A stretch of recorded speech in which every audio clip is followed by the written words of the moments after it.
Yeah.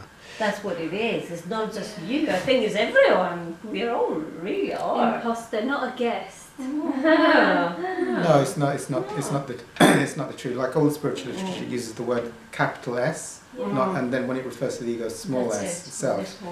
And the course is saying that you are the real. I mean, the course is very confrontational with the ego. So it says you're an illusion, and the world you perceive is an illusion. And it is stating you are the truth. You are beyond time, forms, location, all of it. And it says that is the truth, and your perception that the ego has is actually an illusion, which I agree with, even though that's extremely confrontational. And only if you have the experience, you'll start to crave not being nothing. Being nothing actually is great power and great happiness. You often have a good sense of humour, because the whole world then becomes like, it becomes, well, that often they'll, like Hawkins or Muji, they have great senses of humour because they don't take anything seriously. So you can laugh at it because, like I go to the food recovery fellowships, and what people who've got recovery have a good sense of humour. We can talk about the donut stories and we can laugh about it.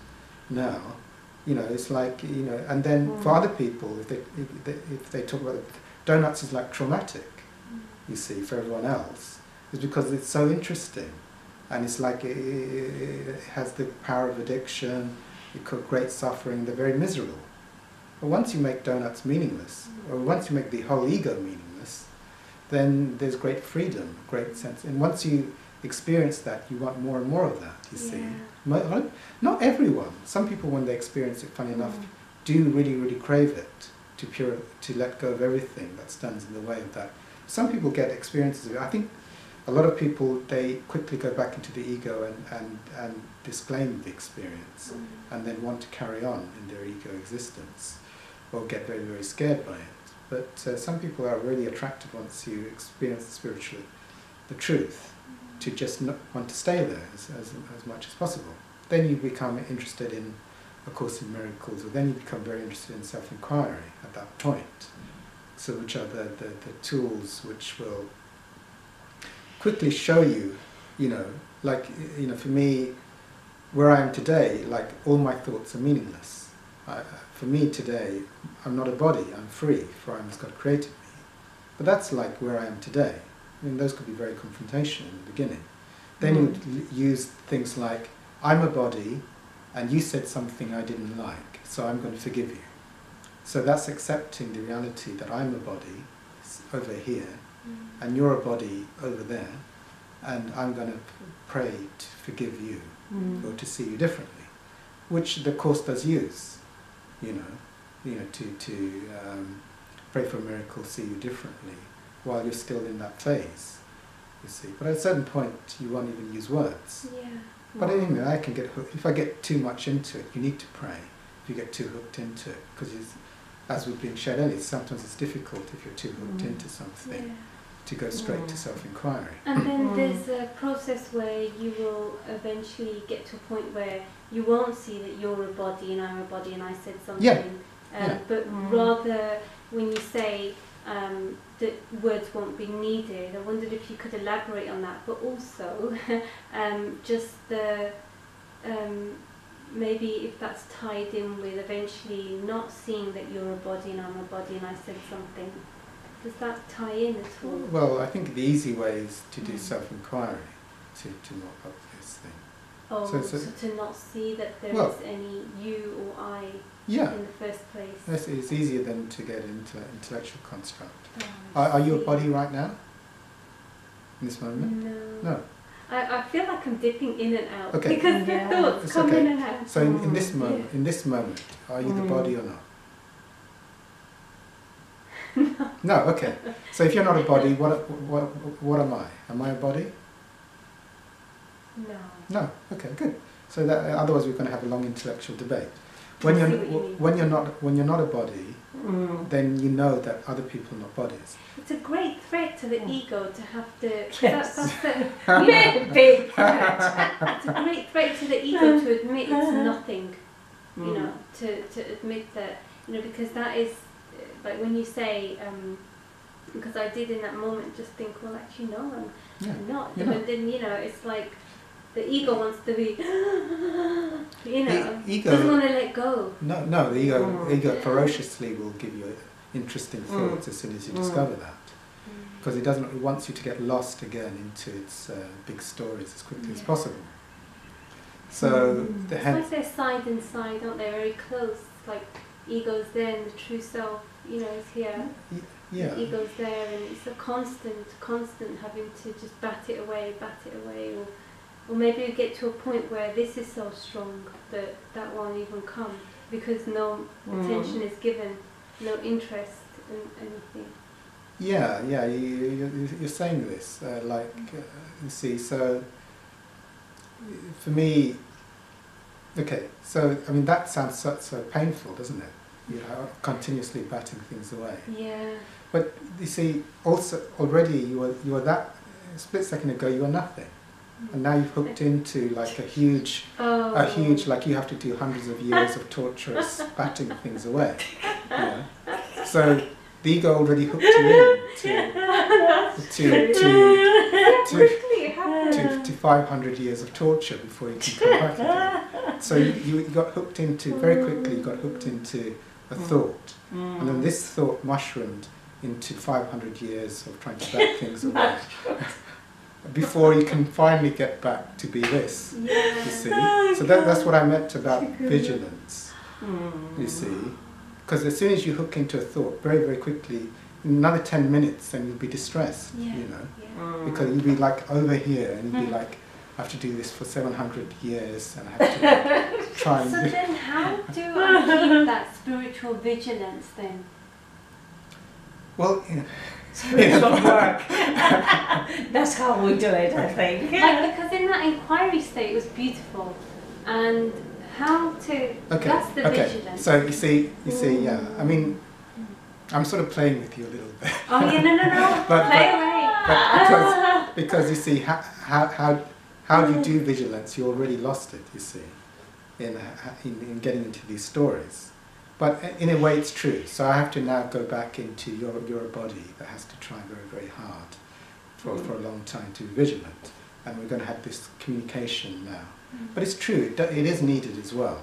But on another level, you were there a split second ago, and now you've come down to, you know, how do you do vigilance? So you've already lost where you were a split second ago, if you see. So you already, so it's like, so as soon as I go into and then I'll affirm you, like you're not that now. So we now need to do lots of work for you to be vigilant all the time, which is okay. Maybe it's even questioning. That's when I lose that. You know, you mentioned asking the right questions. Maybe it's not being, how do I, you know, maybe that's the wrong question to ask. No, I think it's valid. But since we're in this live environment, I think you know we can talk at different levels. So, but just to be aware, you know, like on a certain level, by just having this discussion, you know, we're back to you are you, and me is me, which is okay. The thing is, we sort of shared it earlier before. It's like yes, it's true. Eventually, interesting things will happen in your life. People will say things, interesting thoughts will happen, noises will happen. And I guess it's intuitively you'll use which comes to you first, whether you pray for a miracle to see it differently, or whether you inquire, or whether you just let all labeling go and just accept the feeling and embrace it. You know, different things will come to you. So, at a certain point, it becomes like a burning. It's like you don't want to leave. You know. So I think that's great grace. Very few people get it. But at a certain point, there's a great thing just to keep. You know, like I'm sharing to you, you're nothing. You're nothing. So, I think I'm laughing because it resonates. That's good. It's good, you see. That's very good. Yeah, it's a compliment. You see, you're nothing. Amazing. You're nothing. Very good. Yeah. Yeah, you see, you're nothing. So when you're nothing, that's the truth. You're nothing. So this is this great thing. So it's like what I was sharing where I am with my self-inquiry. It's like, you know, it's very, very strong. I'm nothing. But sometimes I'm a thing, you see. But I want to return to nothing. Oh, like the fear is a thing. Yes, a thing. Like the anger is a thing. Yes, they're all the things. Anxiety it's all a thing. Yes. They're all things. They're all things. That's what I meant. You know, I was asked the question a few weeks ago by someone, like, why doesn't the Course talk about feelings? Well, the Course does talk about formlessness. And for me, then, I'm guessing, I didn't write the Course, but I'm guessing, like, a fear is like a thought. I mean, basically it's a form, which comes and goes. You know, like a thought is a form which comes and goes. Time is a form which comes and goes. You know, location is something that comes and goes, changes in location. You know, thoughts, fear is not here, fear is here. Guilt is not here, guilt is here. So these are all forms, but you're not a form, you're nothing, you see. So as soon as you say, I am the fear, I am this object of form of fear, or I am this thought, you see, then you become a thing. Like Dimitri was saying about the imposter, it's an imposter because we are no thing, we are no X, Y, Z. That's right, you're not a thing. So, you know, when that comes in, it's like, you know, it doesn't belong, you know. So yeah, that's what we recognize, that actually, if we understand that we are the no thing, then that's probably where you can hold on to that state more, because when you recognize that, then anything that comes, you know, you don't have to fear like being triggered, because actually anything that comes, you know, when you know this, it will just go. You won't even look at it because you think that's pathetic. It's ridiculous, you know. It's ridiculous as long as you don't pick up the first thought and go into a story. Then you won't have time to remember you're nothing. Could you say that again? Dimitri got it, but okay. So the problem with trying to remember you're nothing is that nothing. I mean, nothing is just nothing. So, but if you're trying to remember nothing and you pick up a thought, like for example, how am I going to pay the rent next week? You see, as soon as you pick up the how do I pick up, you know, already there's a huge possibility you'll forget to remember you're nothing, because as soon as you go, how do I pay the rent next week? The next thought, you're already latched into the illusion. So already, it may be a long time before you remember you're nothing. So it depends how addicted you are to your thoughts. So it'll be, how do I pay the rent next week? Then it'll be like, oh, and I have to check my bank balance, and I have to you know, and I have to see how much change already you're like 7 minutes down into thinking. But then how do you then, I mean, live your life? Because we're still here on earth and we have to pay rent, we have to catch a train, or, you know, do X, Y, Z in a day, and not be identifying with it, not being going into a series of stories. I mean, they don't always have to be bad ones, but, you know, just random stories, like, you know, it could be like, oh, this tears, you know, it's just a story about anything, you know. So how to not get caught up in any kind of story? I mean, you see, what you don't know is that you'll function perfectly as nothing. As in, you'll go through the motions and you don't have to, like, I will just pick up a tissue and clean this and, you know, not go into a story about it. Well, your ego won't clean it, but something will clean it. So, in a state of nothing, who is paying the rent, Sabbir? Nobody pays the rent. It's quite funny. Nobody pays the rent. That's what I want to know. You mean the no thing? The nothing pays the rent. The no thing will pay the rent. The nothing will pay the rent. Yes, which is nothing will pay the rent. I think that's a great fear of the ego as well, because we're here in bodies, and You know, it feels like we have a responsibility to, you know, people that have kids, to look after kids or to go to a job or to study, and these kind of feel like duties or responsibility or obligations, and so the ego feels like, I think when it gets too caught up in those things, I think that's when life feels serious, you know, and there is no lightness or free, and actually in the nothing there is the sense of freedom, but then it's like a childlike, but you know, a child is also looked after by the parents, so they don't have to worry about who's going to pay their rent or feed them or anything. But to a degree, we do have to, as adults, have to have some kind of responsibility, you know, worldly wise, don't we? I mean, we still have to go to work or study and do what we're doing, no? But maybe it's a different, maybe there's a different kind of I don't know, maybe a different kind of consciousness or something that goes along with it. Or I mean, if we literally didn't, when you say nobody will pay the rent, then if we literally hands off, back off, then what do we do? You know, like how? Yeah. I don't know. Am I making sense? very well. Yes, you make perfect sense. Absolutely, no. So, but I think for me personally, I think you can. You know, have you heard the saying, "Be of the world, but not of it"? I mean, I've heard it. Yeah. I think we can be in the world. I think personally that's my aim, to not to be affected by the world, not to be in the world and you know, to wear the world as a loose garment. That's really what I want. You know, my aim, to just to be there, be at peace, be full of love or full of whatever, but not getting caught up in the whole, you know, in the whole drama. drama of it, Yeah, in the whole, sure. yeah. That's my take on Yeah, this. that's called bulletproof peace. Yeah.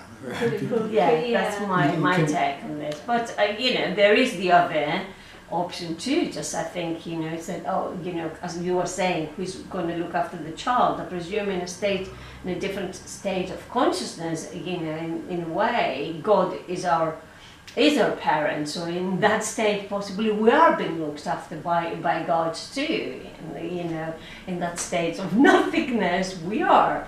But the way I am at this stage, you know, I don't think I am at that stage to say, well, you know, I'm just going to really sit back and just, you know, trust, have 100% trust that God, and I think personally, I think it is possible that God will provide everything and anything. Yes, and I do believe that is true.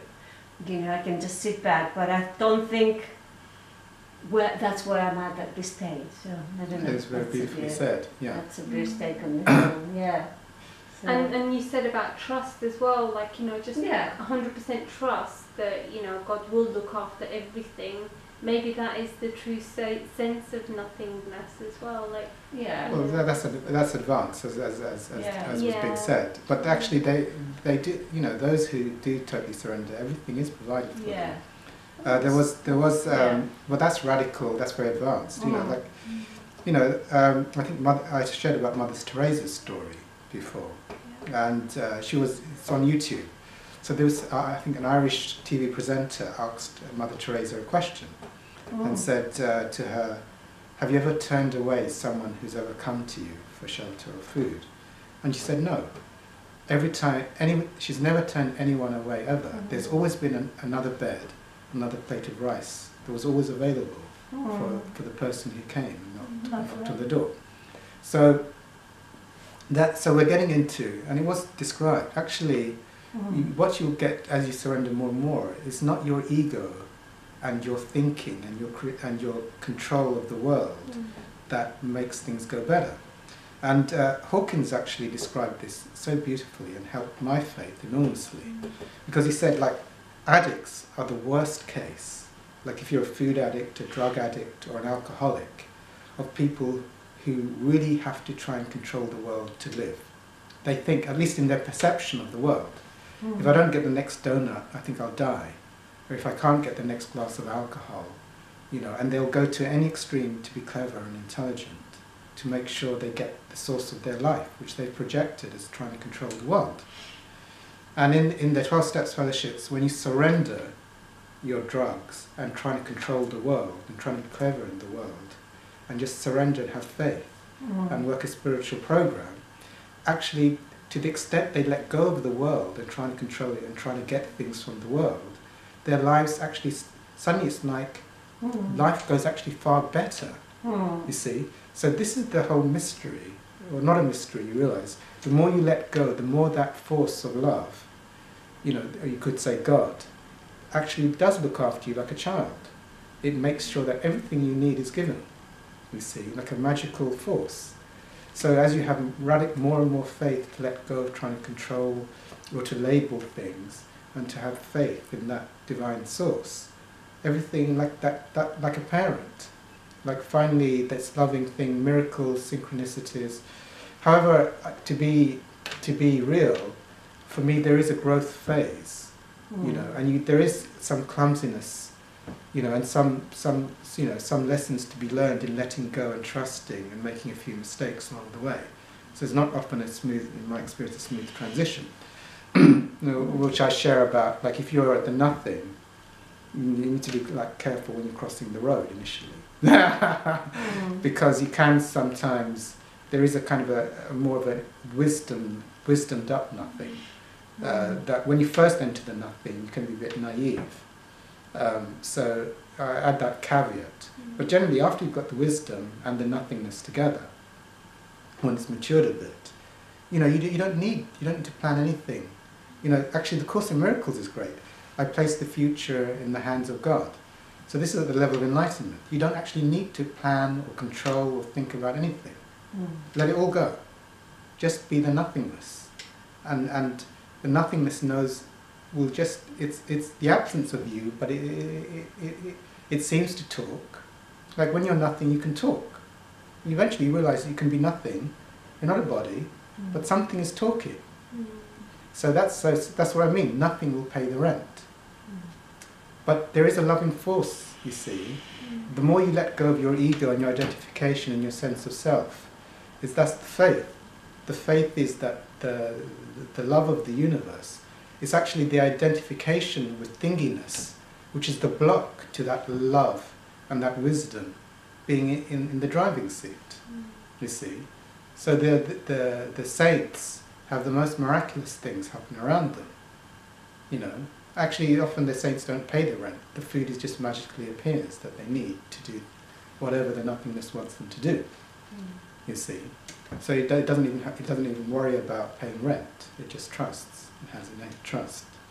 You see, so it goes beyond even the idea of rent and money or any significance to money, which is just a construct of this current civilization.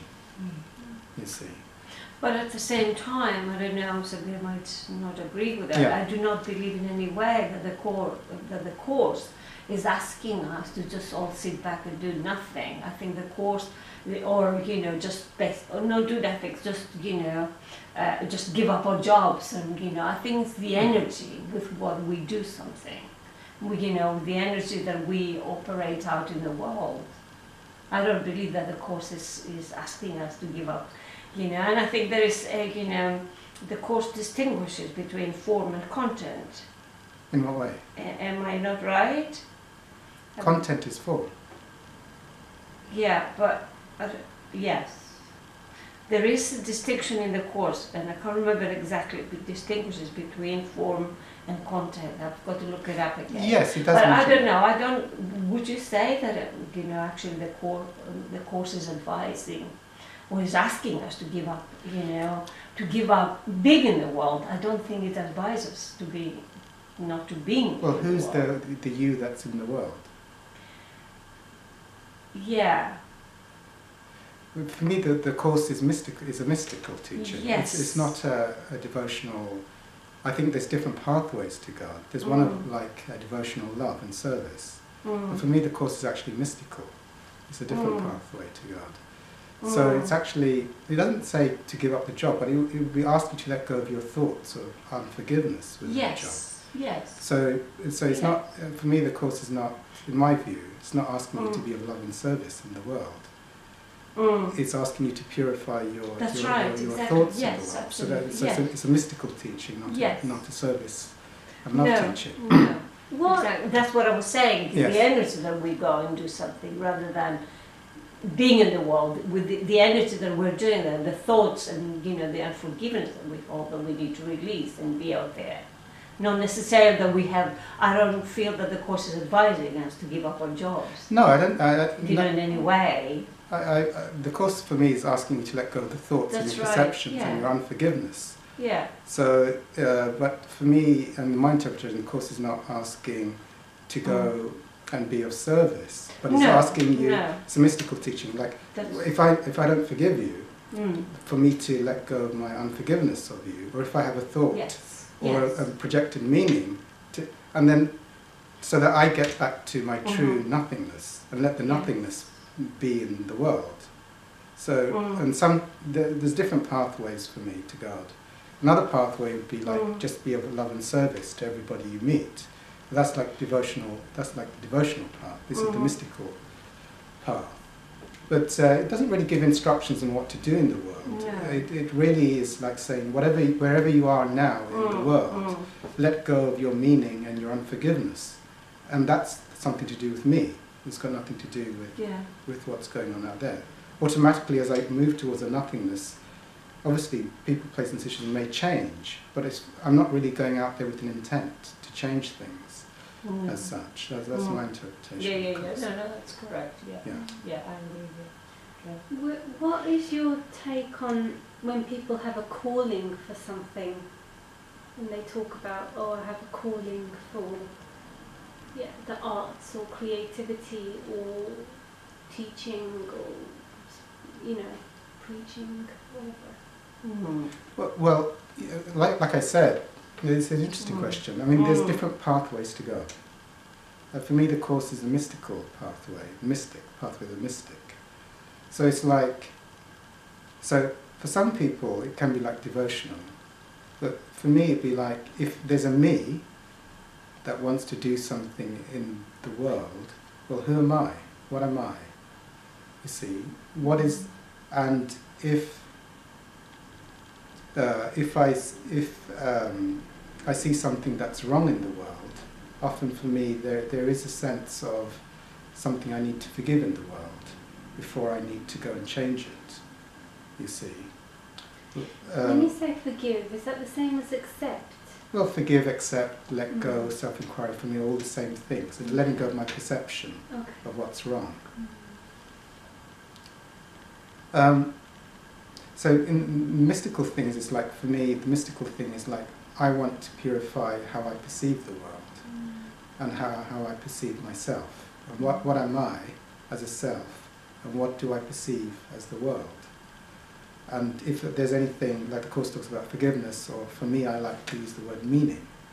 If I'm giving meaning to something, like if I see, so often I'm interested in getting back to being nothing.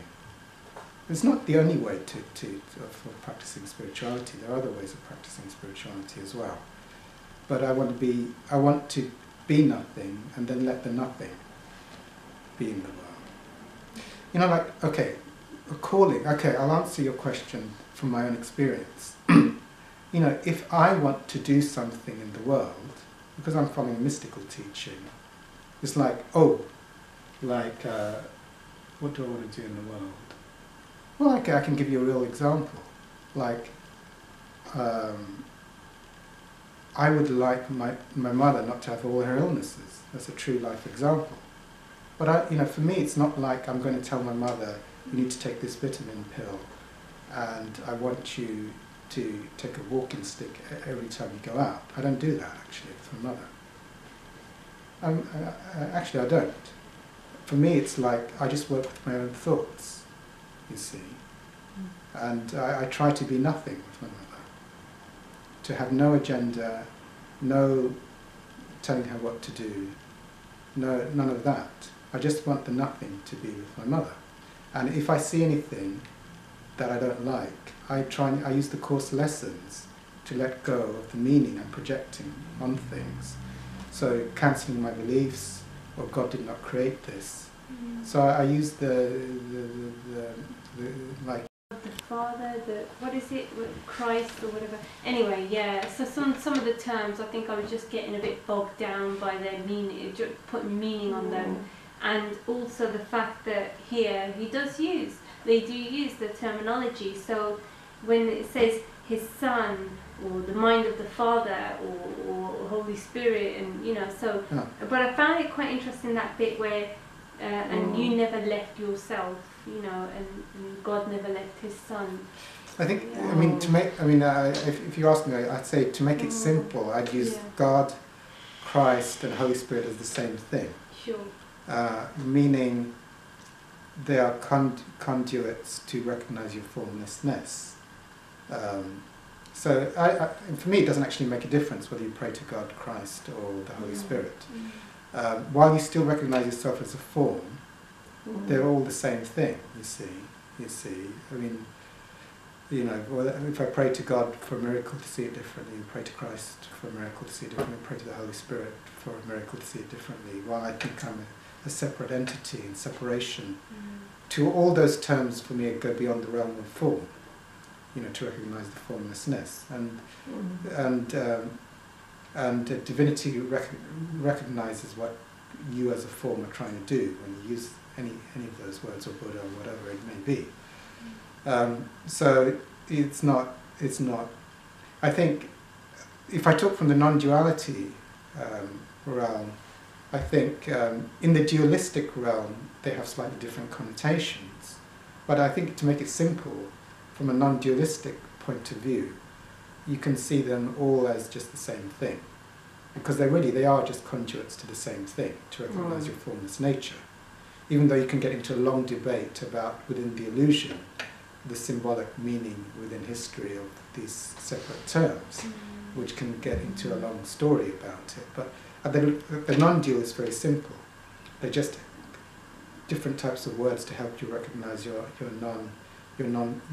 nature, which is not in separation or in form, you see. So you make it simplistic, rather than get caught up into any kind of... It was more the notion, it was more the idea that, it's us, it's within us, not out there. Or that the Holy Spirit is within us. Okay. Yes, it is. And God and His Son, the whole package. Well, nothing is within you. But it's not out there though, is it? No, it's not out there. No. So then it's not within either. Well, where is nothing? We are nothing. So then what does that mean then? If it never left us. So what didn't leave us then if we never had it? Well, you dreamed separation. Every time you latch into a thought, you lose what you already are. You're nothing now, but you might not know you're nothing now, because suddenly there's an interest in a thought, but you are nothing. You see. Like that, I just became very interested in it. Look at me, I'm still going on about it. Well, no, I think it's legitimate. You're trying to clarify something. So it's like, once you recognize you're nothing, all of those words are nothing really. You don't need to know the difference between the words. But if you're confused with them doing the lessons, I would say they all say the same thing. It's a bit confusing. Yes, I do admit it's a bit confusing if it says God, then the Holy Spirit, then Christ, and then... But it says it's within us, and you're quite right, like if we're nothing, then what is within? Then nothing is within. There is no in and out eventually, but it's a good indicator, because otherwise the ego tries to take meaning from the outside world rather than let go of its meaning that's within itself. But this whole idea of God then, where is God? Well, God is nothing. God is not a thing. You see, when you're nothing, nothing is before thing. Nothing is before thing. I can see where Rupa, where you're coming from, basically, because in Christianity, well, that's, you know, my take on this. I was taught that, yeah, Holy Spirit is out there, Christ is out there, you know, God is out there. They're not within you. So I think that's what you're trying to say there, isn't it? Or no, no. Whereas the Course is saying it's within us, the Holy Spirit is within us. Yeah, I mean, I never really got on board with the whole Christian thing anyway, so that I just dismissed that anyway from my mind. Like, I didn't mind using the terms, but when it came to taking on that whole theory or belief, I just couldn't. I can't force myself to believe something that I don't. So I never really got that. Like, and I never really believed that it was out there, like, you know, like statue or whatever, you know. But I did with this. I suppose I'm giving too much meaning to the words, but just it's not even the words. I don't mind the words, but the terminology. It's just more the idea then, because I've heard that, you know, we are God. So maybe maybe God is nothing. We are nothing. But what are you? Okay. We are God. Who are you that's having a problem with this we are God thing right now? What is you that has a problem with we are God? The intellect is having a problem. Okay, so in this moment, are you the intellect?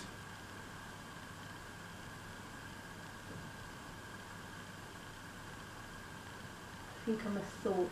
Okay, so in this moment, you're a thought, yes? What thought are you in this precise moment? The thought of frustration, trying to get it. Trying to get it. Okay, there's a thought, try to get it. Something's observing this thought. Yeah, let this thought be here, try to get it. Something, so this thought wasn't here like 20 minutes ago. Yeah. So it's here now. So something's observing the thought, try to get it. Can you go to the observation of the thought, try to get it, which is not the thought.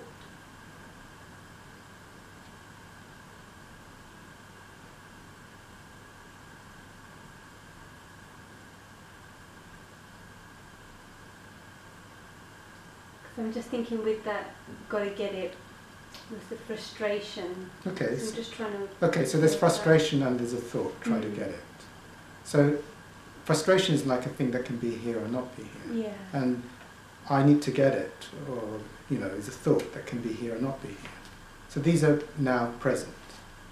And something is here which has observed these things come now and be here, which is not these things. So can you go to the observer of the frustration of the thought?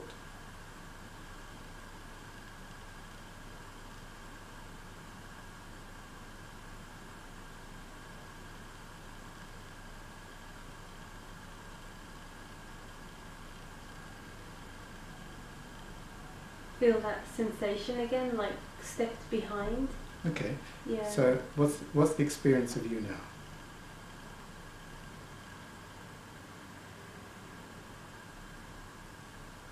It does feel like a nothing, or a space. Okay. Is there any limitation? Are you limited in any way now?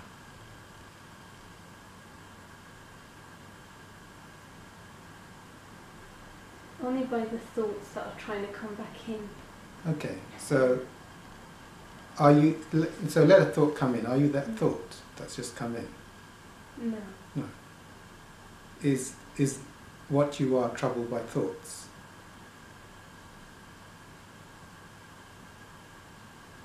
No. No. Okay, good. So do you want to read that bit again and tell me if there's a problem? Okay. In quiet, listen to yourself today and let him tell you God has never left his son and you have never left yourself. Is that a problem? No. Actually, I can't even hang on to the words. No, it's nothing. It's nothing. So and that's where the ego wants to get annoyed and angry. He wants to get annoyed and angry. But I'm reading them and I can be quite happy just reading it and not even remembering what I've just read. Yeah. So quite forgetful. yeah, but it's, that's the truth. Yeah. It's not important. Actually, you can read it, if you read the course lessons as nothing, you'll understand what they mean.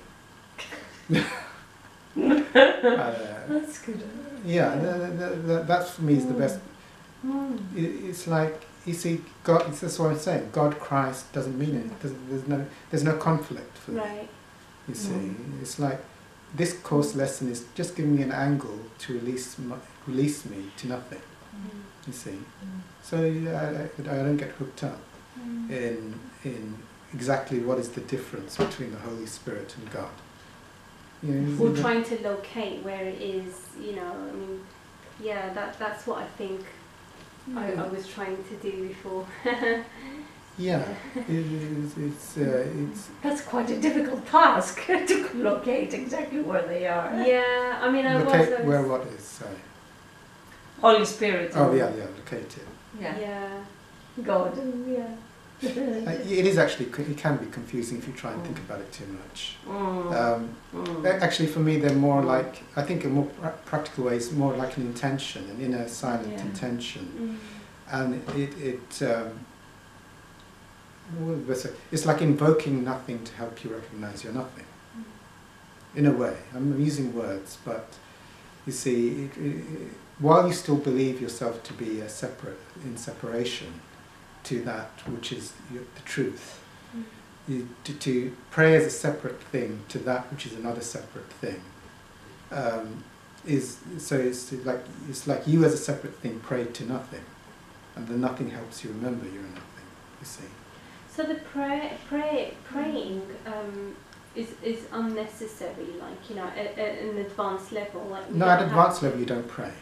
Okay. At an advanced level you wouldn't pray. Yeah. You wouldn't need to pray. You know what you are. Because prayer is always to recognise who you are. And so when you get to that stage, you don't need to. Like I'm in 12-step fellowship. I pray to God to release me from the bondage of self. You see. So there's an I. And this is quite classical in all kinds of prayers. Pray for release from the bondage of self. When I think of myself, I'm the body and my collection of thoughts, and then God is something out there. God, I pray, help me to release me from the bondage of me.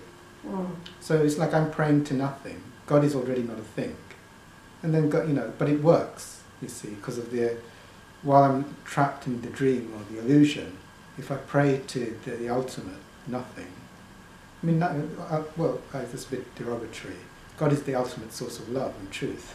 But if I pray to God, then that does help me to break free. Breaks free of something comes and helps me to break free of my thinking. I'm this physicality trapped in a body that's going to die, and then some freedom comes. You see. Whether I say God, actually for me it doesn't matter. Whether I say God, Holy Spirit, Christ, Buddha, or those are like avatar words, or God, the Supreme, or whatever.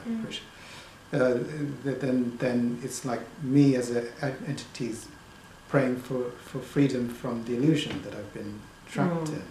You see, and then whatever, as long as it's sincere, I'm praying to God sincerely. I pray to Christ sincerely. I pray to Buddha sincerely, whatever it be. It's recognized, the ultimate recognizes the plea of that which is trapped in separation, and some kind of help comes along. But once you recognize you don't need to pray. If you're nothing, you're not going to suddenly say, I'm praying to something to help me to be nothing, because you're beyond that now. It's just a state of being then. You're being. You're no longer a thing that needs to pray to be nothing.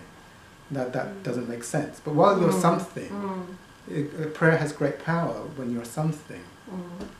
But at a certain point, prayer would be, you wouldn't pray because you recognize it to be nonsense for you now, because you're not a thing that needs to pray for freedom from the bondage of being a thing. You wouldn't need to do that because you're nothing, you see. Yeah. So you're free. So only prayer really is only useful in duality. Yes, it's for forgiveness and prayer are just necessary while you're in duality. While you think you're a separate body, mind, entity, then you pray or you forgive. As the Course recognizes that you believe you're a duality, so it says forgive. But then it says right at the end, it says like you recognize that there was nothing to forgive. So, but it's sticking to you in your language. Or self-inquiry is more for the jugular, like forget any. Maybe there was nothing to forgive because in recognizing that we're nothing, we then start to see that other people are nothing as well. That's right. Yes. So, yes, if there's nothing, then nothing to forgive. Yeah. There's Nothing. nothing there. Nothing doesn't need to forgive something. So somebody, if I think that I was annoyed at someone, but if I notice that I'm nothing, and I see that they're nothing, so whatever's coming out of their mouth or their actions are absolutely nothing, meaningless. That's right. Yeah. So You there's get nothing. There's nothing. There's nothing to get hooked into. As only something gets very angry when. Yeah. You know, you've just offended my sense of who I am, you know, how important I am, you see. You see, so then something gets something gets very offended. Nothing doesn't get offended. Nothing can't even remember or give any importance to what they said anyway. You see. To a look, to a comment, to an action. Well, that's how I dealt with my mother, you see. You have to make every component meaningful.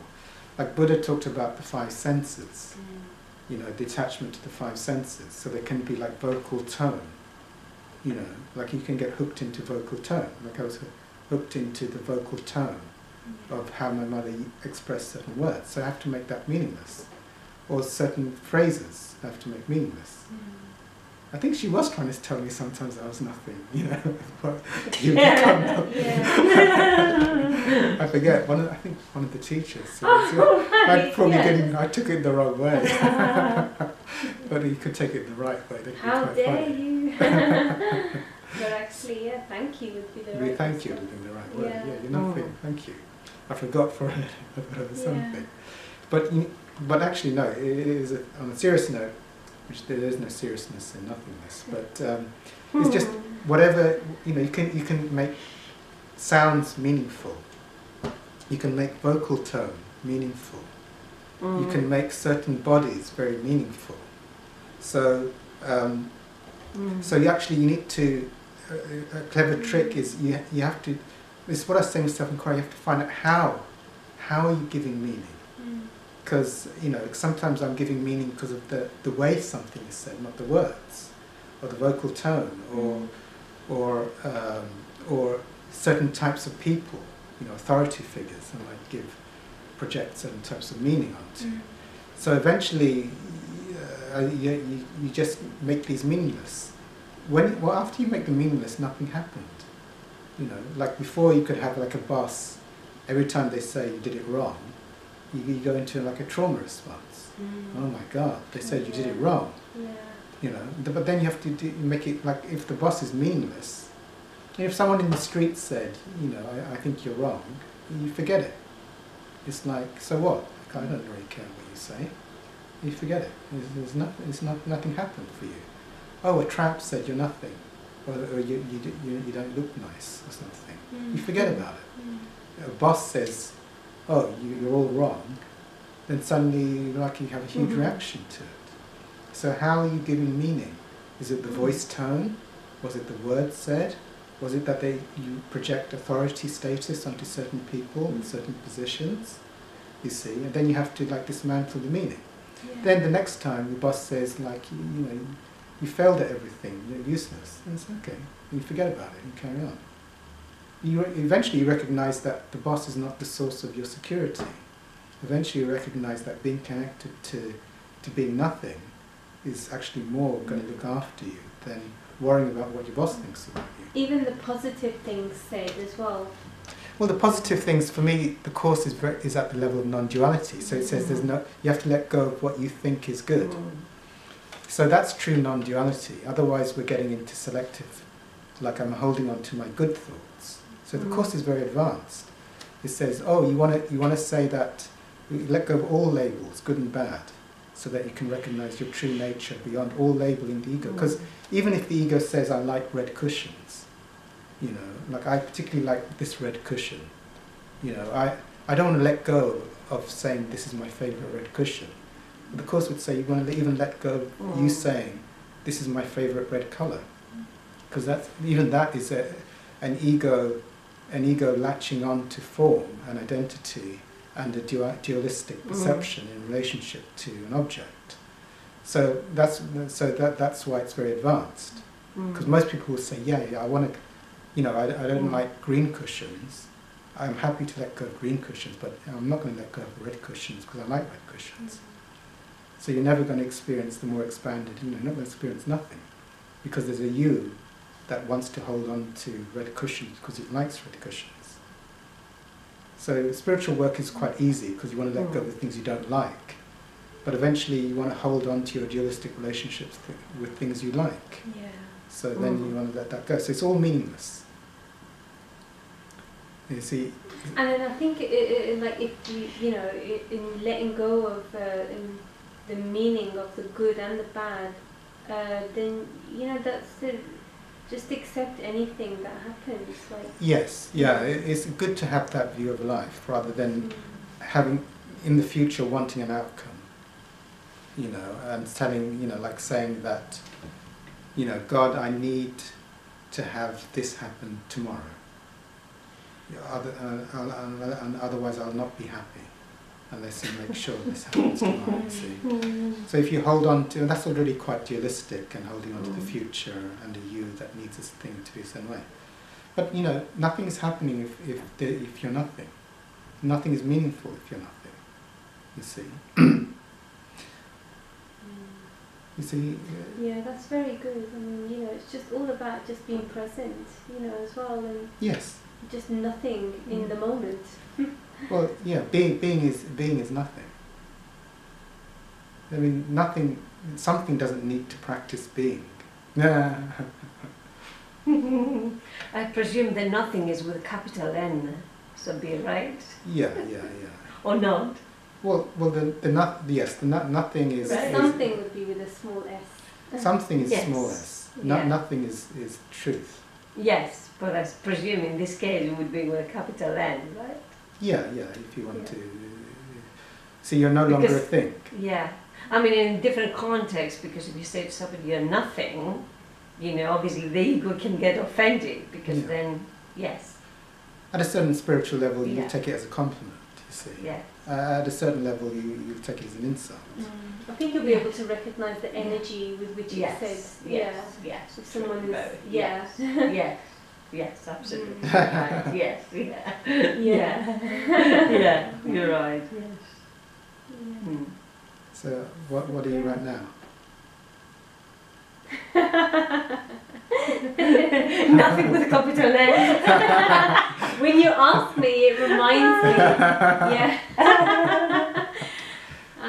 Just serene. Yeah. Serenity. Sometimes I think that the ego wants to find an elaborate word for it, a fancy word, and sometimes it may be that there isn't a word. But, no, you don't have to respond. But I would like to. Just when I know the feeling inside, there's a certain, I don't know how to describe it, something inside that just kind of feels light. Yes, lightness, relaxed, all these things. Because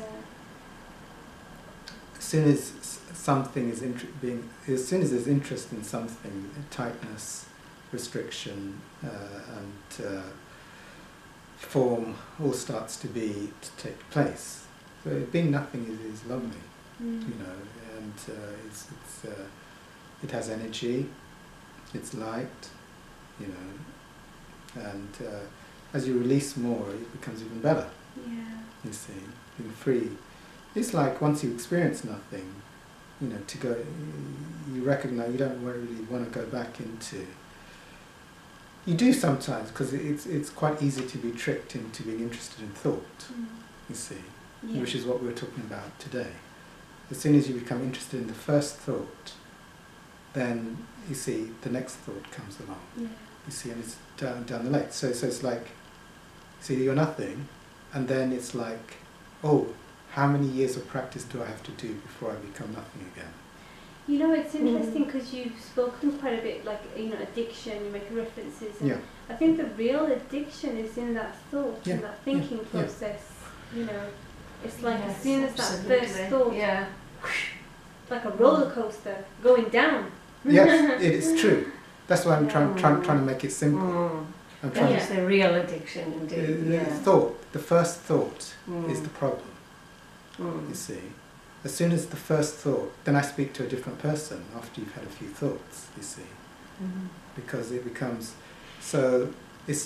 So to make it very simple, it's the very first hook into the very first thought, and make it more simple. The start of the very first thought emerging is the problem. So then we cut it down to razor's edge. So that for me actually that was the guidance I had. I think the beauty of the Course in Miracles was it taught me discipline. You know, I think it played a valuable part in my own growth because it made, you know, I was alerted to this watch, the Casio watch, and then the regular beeping.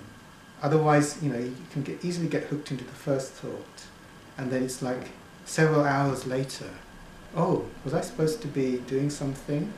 And it's too late. You're like in this big mess of thinkingness and body and being angry at other bodies, kind of like, you know, it's very, very unpleasant. So I found that, you know, so something, just having the alarm, something to tell you, like, wake out of the illusion.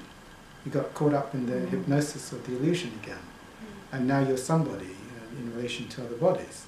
So that became like the love of God guided me to just have something remind you throughout the day, and then make it more regular throughout the day. As the years go by, you know, it's now at every 5 minutes. You see, don't get lost in your thoughts before you remember you're nothing, and then it becomes like there's a great. You see, the more, like I was saying, the more I'm nothing during the day, the more the day is flowing, the day is beautiful, more miracles happen. So this thing about like being in fear, if I worry about my bills for tomorrow, I actually found that nothing, things go actually better, you see, being nothing, than being somebody being worried about the future all the time. But you have to go through leaps of faith anyway. You can go through things, but for me, it's the love of the universe that takes care of its own. And when you're disconnected from the love of the universe, that actually more things go wrong, you see, is actually what I found. Even though it's not as simple as that, because there's learning curves and there's certain naiveties that go along the path, which have to be weeded out. So it's not as simple as like 1 minute and you're like totally, there are certain, there's in the middle there's what I call spiritual naivety before spiritual wisdom comes.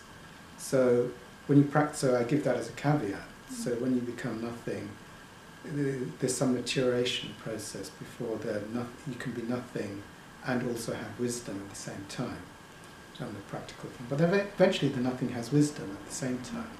So nothing can talk and speak, but maybe in the beginning nothing will talk and be very clumsy, you see, or may say the wrong thing. And nothing I'm saying is meaningful. It's not even, you know, I haven't said anything that's important, you see. So the nothing has guided in Sabbir to Argos to get the watch. The nothing did that. Just by being willing to do the course. And then there was a great intention to want to do the lessons at the time intervals. And then something guided me. Something guided me to the watch.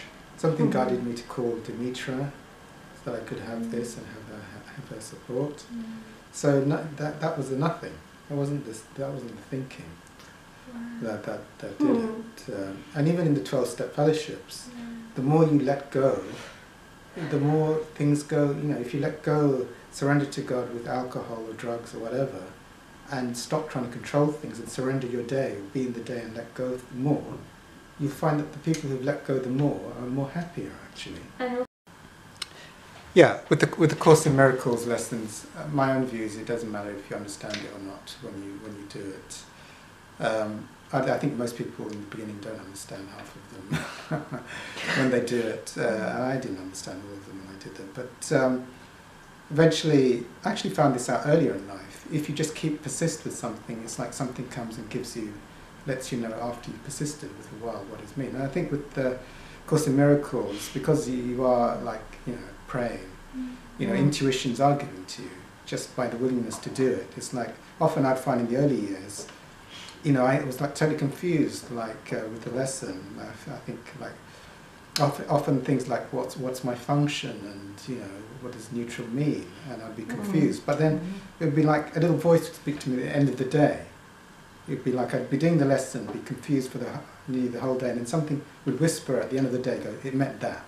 Oh, okay. And then I got it. I think often it's like that. I guess now it's be like I was just clearing the ego out the whole day and not understanding it. And then finally at the end of the day, it was like I was open enough for something to give me the intuition. This is what it meant. And with each day, things would come eventually. I'm sure most people who do the course have had that. Eventually you're given, or sometimes it'd be a few days later I'd be given the answer. That's what that lesson meant a few days ago. And I think with more advanced seekers, they tend to less and less speak to others. In the early seeking, you'll get a lot of, but at a certain point, like with the course, like we're going to non-form, and actually then with the early lessons of the Course in Miracles, all my thoughts are meaningless. So it's like, the course is like, forcing you almost to not go into thinking and dialogue. It's like you have an anger is a thought, you see. So having someone else give their thoughts about it. I mean, it does also give you, for me, like forgiveness is something within the illusion that you can use until you don't need it any longer, realize it wasn't ever needed. But you can pray for a miracle to see it differently. And I agree with what was said earlier, that if it's very, very dense, the anger, it may be useful to pray for a miracle. But at a certain point, for myself, it's like I don't want to use any words any longer. I'm just being with the feeling. For me, that's a more powerful way if you can do it, not to use any label. So it's like thoughts will come up like, I'm angry at this family member, but that's like a thought, so you let it go and just be with the energy. Eventually it's like, with the energy, you can get to a place where it's like, you get to a place of real bliss. Now, I've shared this before, like, anger, pain, and loss as well. I've done it with loss. And it's like, suddenly it's overwhelming. And it's now habitual for me sometimes just to, like, if an overwhelming feeling goes, stop all thought. And the thoughts will come up and I let the thoughts go. And it's just, I want to be 100% present to the feeling coming up. Like to welcome the feeling with zero resistance. It's like, let it all come up and let me be 100% present with it. So that and any thought I try and let it go. Because any thought or image is just not going to be useful. And when it's done in the correct way, I've had like the miraculous happen. I don't say it's always the miraculous, but I've shared quite regularly, like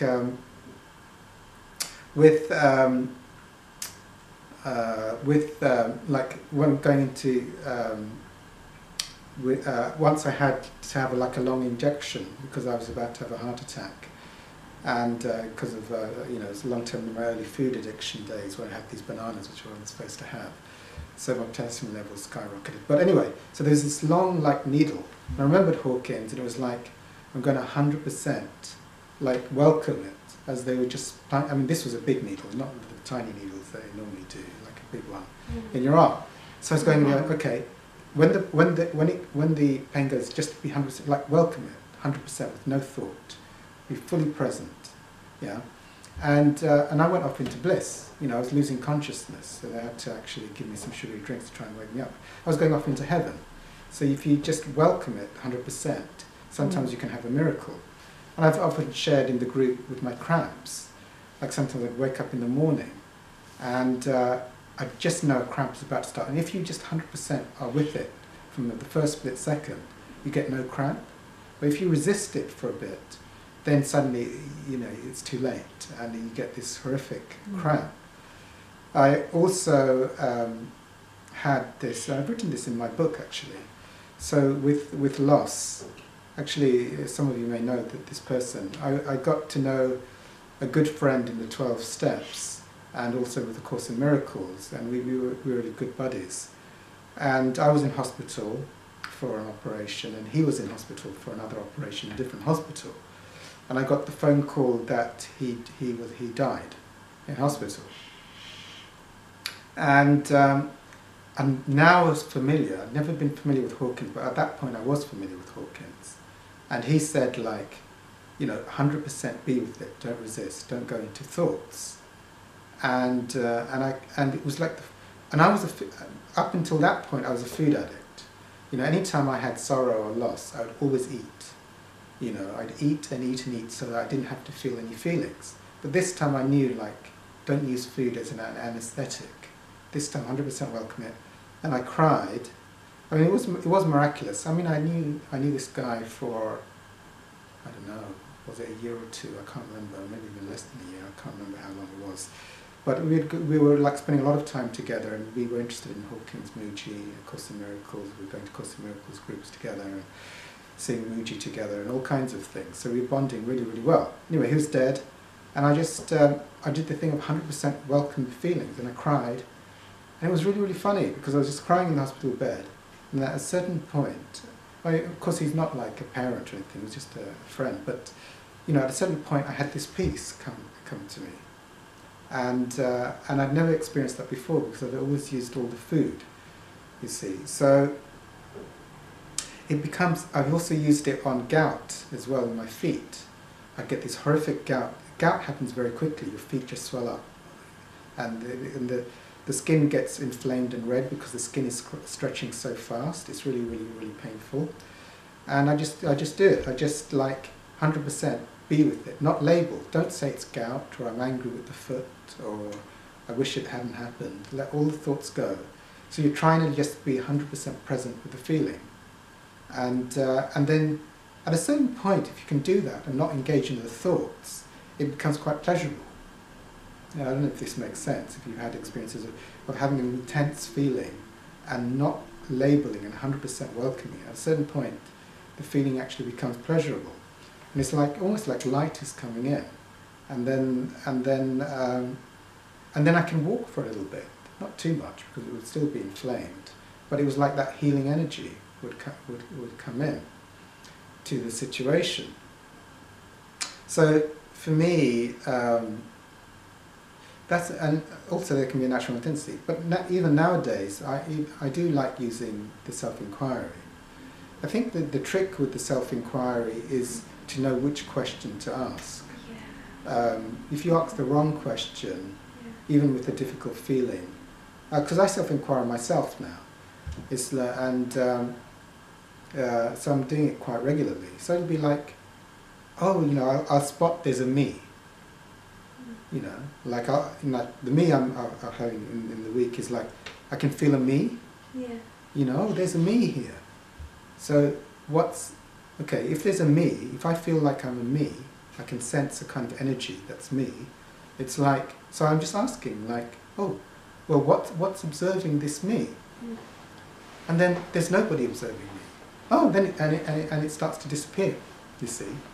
Because it's like, so just like you have to ask the right question if you're doing it on your own. There's a specific, when you get the right question, it'll suddenly work. Because if you do the wrong question, it just doesn't work. You have to find. What's an example of a right question or a wrong question? I think actually it's different for each thing you're going through. It's like there's the right question for everything. It's like identifying how the attachment is specifically hooking you in. And you have to ask then the specific. If you do a general one, or just say it like parrot fashion, in my experience, if you just do it on yourself, it doesn't work. Yeah. You have to ask, like, it's like, I also, that's a really good question actually. I become conscious of what the problem specifically is, you know, that's causing me turmoil. Yeah. So it's like, and then if I ask it in relation, like I just gave you an example, it'll be like, suddenly there's a me walking about, and I feel it like an energy, and it's like, oh, my ego says, look, you're you. When you say there's a me, is that the real self? No, that's not the real self. No, it's the ego that's self. the ego self. The me, the me, like the me. The small me. Oh, right, the ego me. The ego me.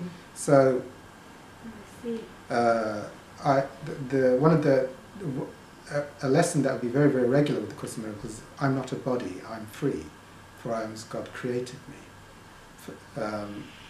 That will come later on. That's quite a confrontational lesson. But for me, where I am, it's like it's a lesson of great freedom, because it means that, and the Course says it, and I think Mooji says it. I think a lot of the teachers of enlightenment say it, is that the belief that I am a body is the strongest belief that the ego has that will then hook you in. Once you have that, that's the strongest belief. You know, that, and I was actually thinking about it, so it's quite nice. It's like, for me, that's the foundation belief of the whole ego. As long as it has that belief, then it's like the sense of identity and a sense of separation, and a me being here and a you being there, and the whole universe of separation can now exist. You know, that for me is the fundamental one. It's like, if you just say my thoughts are meaningless, there's still quite a lot of unconscious holding on to. Yeah, your thoughts are meaningless, but I'm still a body. You know, so it's like, but if you've had those spiritual experiences, that is not limited. You know, your sense, like you've had the spiritual experiences, there is no like sense of a little location trapped in a little space over here. You know, that is not it. So you're free of that belief in the body. So that's what so I'm just inquiring, anytime a sense of self comes in, you see what's observing an energy in this space, you see. So what's witnessing it? Well, if I just ask the question, well, nothing's witnessing it. And then it's like that starts to thin out, or it disappears now, because you poke the illusion. You see? Yeah, I mean, if it's a physical thing, that's... Well, thoughts are even easier. Are they? Yeah.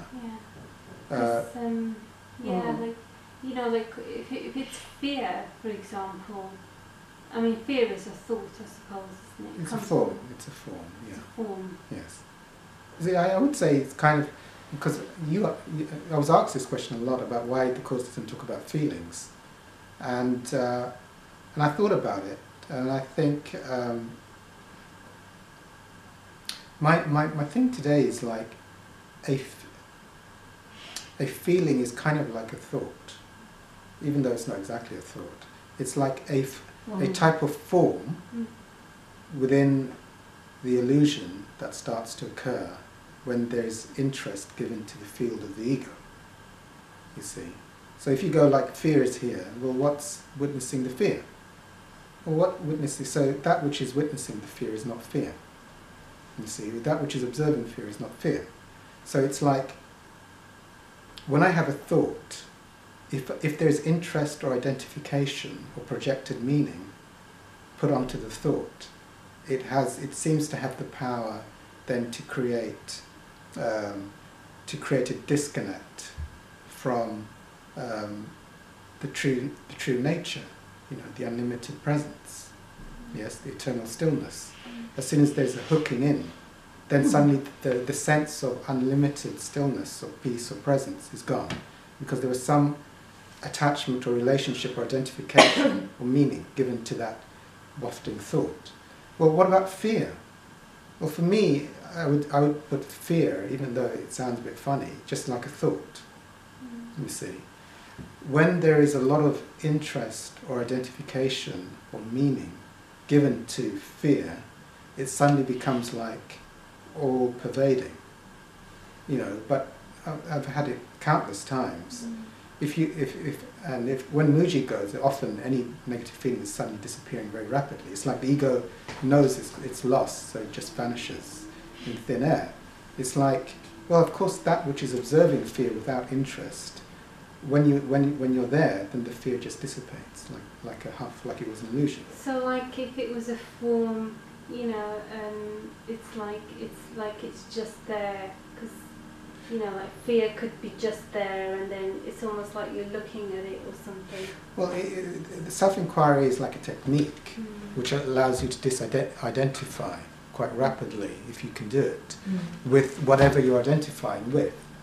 And whatever is disidentified suddenly loses its power to block the ever-present stillness and presence that is always here. But it seemed like a cloud suddenly drifted it. I mean, so hence my favourite thing, I should try and do something different, but is talk about the noise, because I use that one all the time. But it's like, you know, we were in a meeting, and then I mentioned the traffic noise outside, and before people weren't really listening to traffic noise and weren't really hearing it. They were just engrossed in what was here. But when I mentioned the traffic noise, everyone could hear the traffic noise. So it's like, so when there's no interest or identification with something, I mean, it is true. It more or less vanishes or disappears from experience. I mean, that is true. That's quite advanced. So even though traffic noise can be going out, when there's zero identification with it, zero identification, or zero interest, or zero projected meaning given to the noise, you can be sitting in silence. For you, it's like there's just silence in this room. Even if you're on a noisy road. I think this is a great metaphor which I like. I've shared about it here before. And everyone's experienced it. I think nearly everybody, spiritual seekers. It's like when the peace and the presence and the stillness is so strong, like you're in that, you're having the grace. It's like being enveloped in a blanket of peace, you know. And wherever you go, even if you were to walk, I've had this quite a few times. You walk onto a busy street, and you know there's cars going by. You can't hear it. It's like it's muffled, so far away, and you're just walking down in bliss and peace on a busy road. In Oxford Street, I've had that many times. So it's like the disidentification with all the thoughts and all the projected meaning on the world means like the overwhelming presence and peace and stillness is with you. And to another person who's hooking into a lot of things, they'll say it's such a noisy, busy environment. I think a lot of people have experienced that. So it's like, so the ego, I'm showing this so as dismantle your ego beliefs. Because most people would say if there is noise outside, that means that you're going to be like in a lot of distress for the whole thing. Not true. And even if there was noise, you can still be in absolute peace and even not hear it. So a spiritual seeker who's really connected may just say, it was such a lovely, peaceful evening. I think, you know, there was just pure silence for the whole evening. And for another person, it could be like, you know, it wasn't silent for me.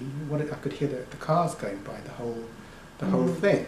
So two individuals, but one is like giving attachment and meaning or interest to what seems to be a real physical, but for the other person who's like lost their attachment or all projected meaning, you know, actually nothing happened. So that's very advanced. Often like the mystics say, well, nothing actually happened. But we can go into that later, but that's very, very advanced. Nothing ever happens, you see. That sounds interesting. So it is interesting because you've also experienced it. So when we get to the self-inquiry, does time happen? You see, what is time and what is location? And the Course does talk about this as well, time and location, beyond time and beyond location, beyond space. So actually, it's quite a simple thing. I found this once I realised this was it's quite a useful insight to have, because it's my ego that tracks every single second that goes on, and then creates a sense of time. So it's busy in the background saying, oh, 1 second passed, 2 seconds passed. For most people, especially in the Western world, where most of us are in a culture where we all track time very, very carefully, you see. It's probably in some Eastern cultures it's not as much. But so everyone would say, oh yeah, we had 3 minutes together, or, you know. But if you just, that which observes time tracking, that is in the realm of the timeless. And everyone's experienced that when they've been spiritually connected. There is no time. It's like you're in a timeless oneness.